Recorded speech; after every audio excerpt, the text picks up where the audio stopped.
Ini sebenarnya dari satu orang ya, yang sebelumnya dalam keadaan seperti yang Anda lihat di bagian, kalau dari sana berarti bagian kiri. Tapi kemudian di lain waktu dan kesempatan yang ada, ternyata dia berpakaian seperti itu, saudara. Ada perubahan ya. Nah, ada sebuah istilah di dunia ini yang mengatakan begini, saudara. Nasib seseorang itu nggak ada yang bisa tahu, saudara. Bisa saja dulu miskin, tapi kemudian setelah kita nggak berjumpa, ya biasanya kalau sebentar kayaknya masih belum terlalu terlihat ya, atau terlalu terasa. Tapi kalau kita udah nggak ketemu bertahun-tahun, kemudian ketemu lagi, dia sudah ada perubahan. Biasanya perubahan itu perubahan yang luar biasa signifikan. Jadi kaya gitu ya. Saya dulu punya seorang kawan ini memang kalau di dalam kumpulan kami itu adalah orang yang tidak diperhitungkan, tidak pernah dimintai pendapat, karena memang dari strata sosial yang ya tidak diperhitungkan lah, seperti itu ya. Ini dulu sebelum kenal Tuhan, saudara ya. Jadi dia keberadaannya seperti tidak ada, atau dengan arti kata lain dia diremehkan, tidak dianggap. Paling kalau dibutuhkan baru dipanggil, disuruh untuk membeli sesuatu. Tapi yang hebatnya, saudara, dia terus berjuang. Dia sekolah, saudara, sampai akhirnya kurang lebih 20-25 tahun kemudian saya ketemu lagi, saudara. Ternyata sudah jadi orang hebat ya. Dari seseorang yang nggak dianggap keberadaannya bisa jadi orang yang hebat. Maka nggak salah kalau dunia bilang, atau istilah di dunia ini mengatakan, nasib seseorang itu nggak ada yang tahu. Oleh sebab itu jangan kita pernah meremehkan, merendahkan seseorang, karena kita nggak tahu rancangan Tuhan atas orang tersebut. Bisa saja sekarang dia nggak punya apa-apa untuk ditampilkan, tapi bisa saja di kemudian hari dia punya banyak hal yang dapat ditampilkan.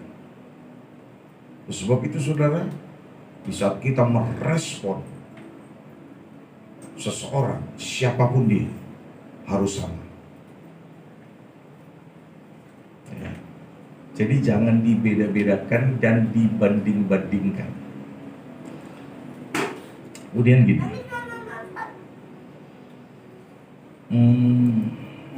suatu ketika, mungkin sekarang atau beberapa tahun yang lalu Anda bukan siapa-siapa, tetapi bisa saja sekarang ini atau beberapa saat ke depan, beberapa waktu ke depan, Anda jadi siapa-siapa yang diperhitungkan orang. Ingat, tetap rendah hati, sekalipun perubahan sudah terjadi. Kita tetap mesti ingat dari mana kita berasal ya. Siapa kita, itu kita mesti tahu. Kalau kita sadar diri tentang hal ini, sekalipun mungkin kita sedang berada di puncak destiny kita, sikap kita tidak akan perlu berubah, tetap sama.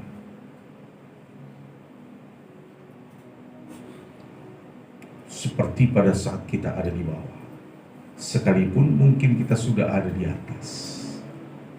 Karena biasanya perubahan ini bisa terjadi, saudara. Gaya bicara jadi berubah, gaya merespon jadi berubah ya. Saya berharap di dalam ruangan ini kita nggak akan ada yang berubah. Amin. tetap rendah hati sekalipun kita sedang berada di puncak prestasi kita. Amin. Karena itu keterlibatan Tuhan, karena itu campur tangan Tuhan ada di dalamnya. Dan Tuhan paling gak suka orang yang sombong. Karena firman Tuhan berbicara begini, saudara.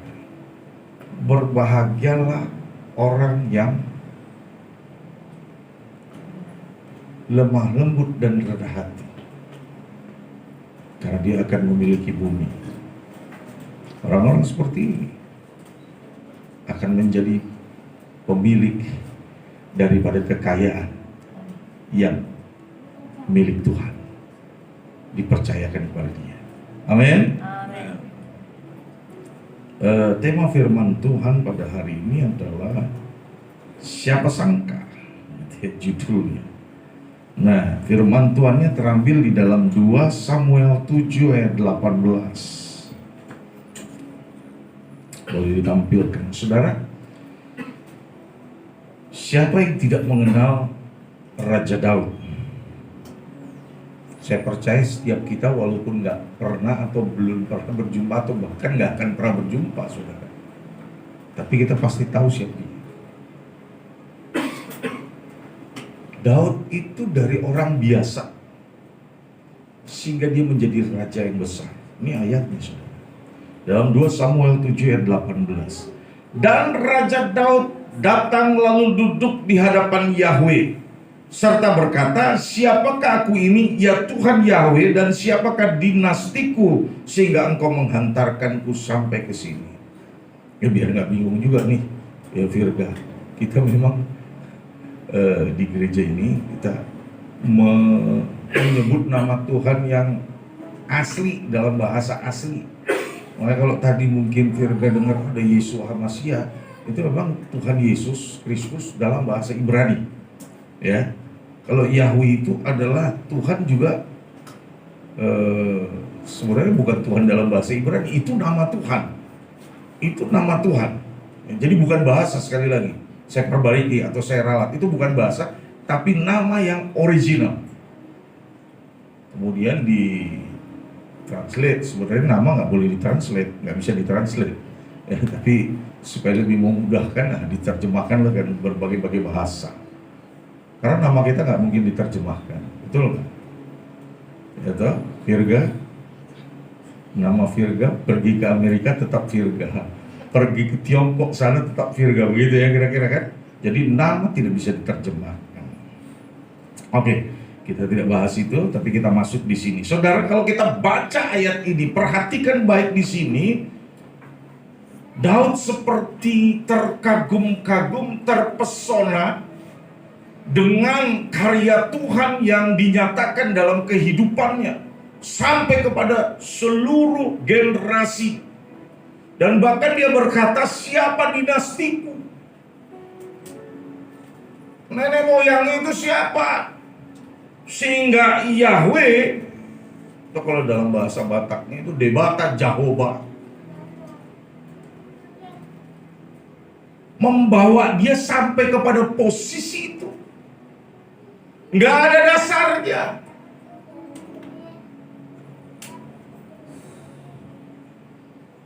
Jadi Daud sampai terkagum-kagum dengan karya Tuhan.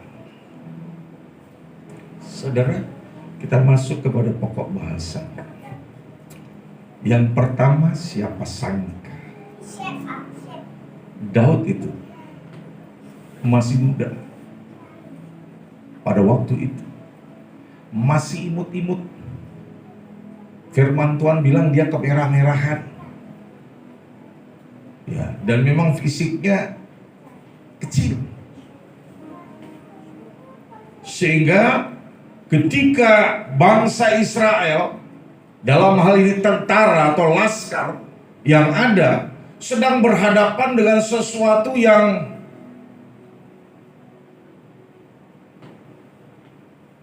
sulit untuk dihadapi.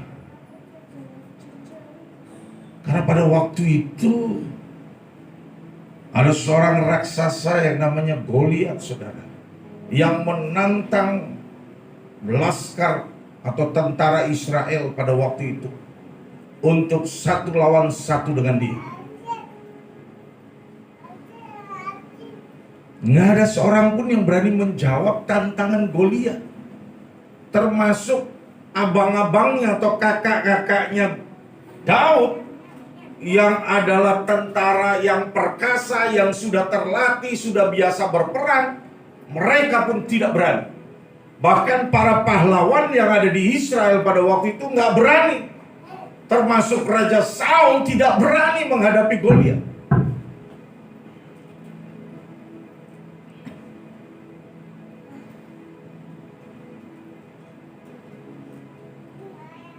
Dan semua orang meremehkan Daud. Mungkin pikir mereka, kita aja yang hebat seperti ini, tak mampu, tak sanggup, tak berani menghadapi Goliat. Namun Daud yang masih kemerah-merahan, yang masih imut-imut itu, yang tidak diperhitungkan itu, justru dia yang berani menghadapi Goliat, mengalahkan, bahkan membunuh Goliat. Kalau kita lihat peta kekuatannya ini benar-benar nggak sebanding, saudara. Sudah pasti kalau menurut logika yang dihasilkan lewat pandangan mata, mesti Daud akan dilululantakkan oleh Goliat ketika mereka berperang. Bahkan Goliat berkata begini dengan sombongnya, "Siapa kamu mau menghadapi aku? Aku akan mencincang-cincang kamu dan memberi daging-dagingmu kepada binatang-binatang, burung-burung." Kemudian Daud menjawab, "Kau datang dengan membawa senjata, dengan membawa lembing dan pedang. Tetapi aku datang dengan membawa nama Yahweh, hanya dengan seutas tali dan sebuah batu." Daud mengalahkan Goliat. Amin.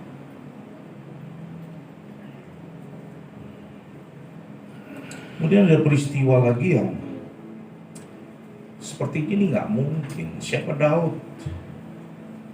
Anak orang kebanyakan.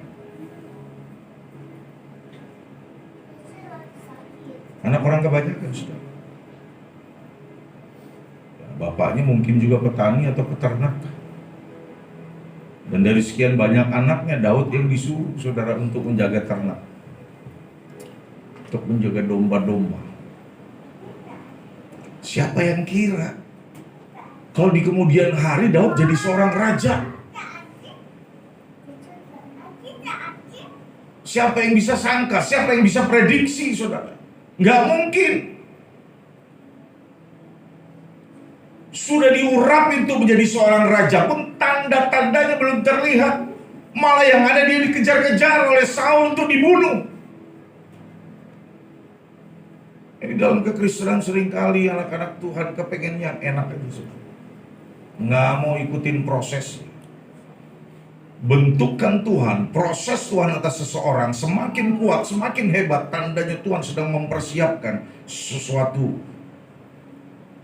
yang besar di dalam diri kita, sesuai dengan tingkat proses yang diterima. Kemudian kita lihat, saudara, bahwa Daud yang menggantikan Raja Saul menjadi seorang raja. Ini siapa yang sangka? Nggak ada yang nyangka, saudara.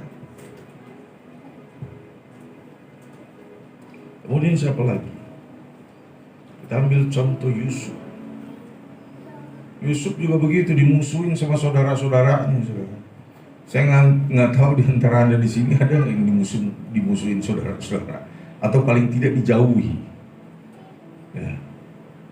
Bisa saja ada, gitu ya. Nggak dianggap, dicuekin. Ya. Yusuf ngalamin itu, saudara. Bahkan bukan hanya itu, dia dijahati. Dia buang ke dalam sumur, masih kurang, dijual. Dan Yusuf mengalami lagi proses yang lebih lanjut, saudara, bahwa dia dipenjarakan oleh Potifar. Perhatikan baik di sini, saudara, bahwa keluarganya boleh saja tidak memperhatikan dia, meremehkan dia, tidak menganggap dia, dalam hal ini Yusuf, saudara. Tetapi coba kemudian kita lihat endingnya. Yusuf menjadi pemimpin atas mereka. Mengikuti proses, saudara. Bisa saja untuk sekarang ini engkau direndahkan, karena tidak ada sesuatu yang istimewa yang terlihat di dalamnya. Mungkin kau diabaikan, gak dianggap. Tapi perhatikan baik peristiwa Yusuf ini, saudara. Dia yang tidak dianggap, dia yang diremehkan, justru di kemudian hari menjadi pemimpin atas orang yang meremehkan, atas orang yang merendahkan dia. Dalam hal ini, abang-abangnya, saudara. Siapa lagi?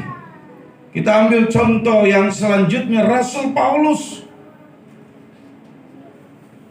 Sebelum dia melayani Tuhan, dia adalah pribadi yang berseberangan dalam hal iman dengan para rasul, bahkan cenderung mengejar-ngejar para rasul, dan bahkan membunuh umat Tuhan pada waktu itu. Yang lebih jahatnya, dia membunuh bukan dengan tangannya sendiri, dia pakai tangan orang lain untuk membunuh. Siapa yang bisa prediksi? Siapa yang bisa memperkirakan? Siapa yang menyangka bahwa kemudian hari Paulus menjadi salah seorang rasul yang bekerja sama dengan rasul-rasul lainnya untuk memberitakan Injil. Ini betul-betul luar biasa, saudara. Maka ikuti proses. Ingat itu. Ikuti proses, jangan ngelawan Tuhan. Ya. Saya mendapat satu penyingkapan gini, saudara, tentang antrian. Ya. Di suatu ketika ada antrian di pom bensin, karena ada isu bensin waktu itu masih ada premium, saudara, akan naik harganya. Orang berbondong-bondong antri, kiri kanan penuh, ya. Kemudian ada yang di belakang saya, ya. Kemudian di sini sudah ada antrian panjang, tapi ketika dia lihat ini banyak yang maju ke depan, karena yang di depannya sudah selesai isi bensin, memberikan perlindungan atas matanya. Kalau ada abu, maka akan ditutup mata itu sehingga abu tidak kena atau masuk ke dalam mata.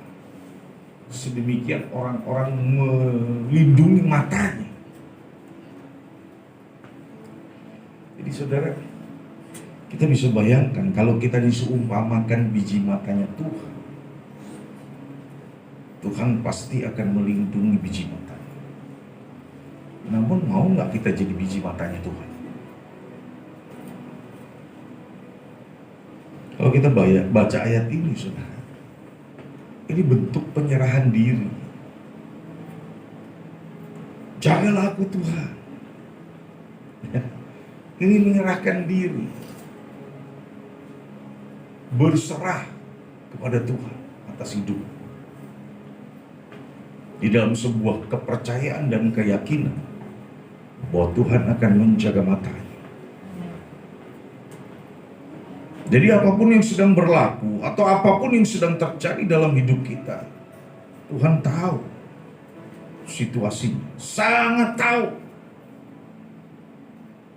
Hanya mungkin Tuhan sedang memproses atau mengizinkan proses itu terjadi atas kita, supaya kita jadi orang-orang yang tangguh, bukan orang-orang yang cengeng, saudara.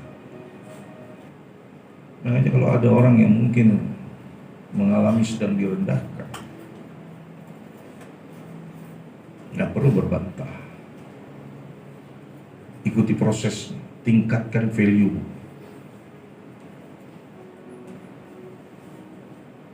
Maka engkau akan sampai ke puncak Dan ketika itu terjadi, orang akan melihat, memperhatikan,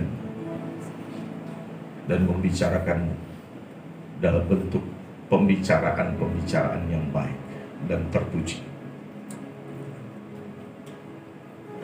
Jangan ketika kita mendengar informasi atau sesuatu, pembicaraan yang terjadi itu dari keburukan kita, saudara. Jangan. Harus dari kebaikan kita, harus dari kebenaran yang ada pada kita, sehingga Tuhan dimuliakan. Jadi ingat itu ya, bahwa kita adalah biji matanya Tuhan.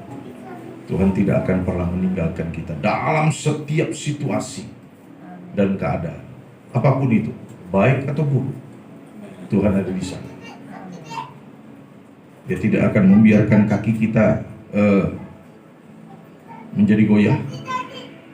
Dia tidak akan membuat kita kehilangan tenaga sehingga tidak dapat melanjutkan perjalanan ataupun pertandingan. Bahkan dia terus memperbaharui kekuatan kita dari hari lepas hari, serta menambah-nambahkannya. Bapa Yahweh di dalam Tuhan Yesus Kristus memberkati kita semua.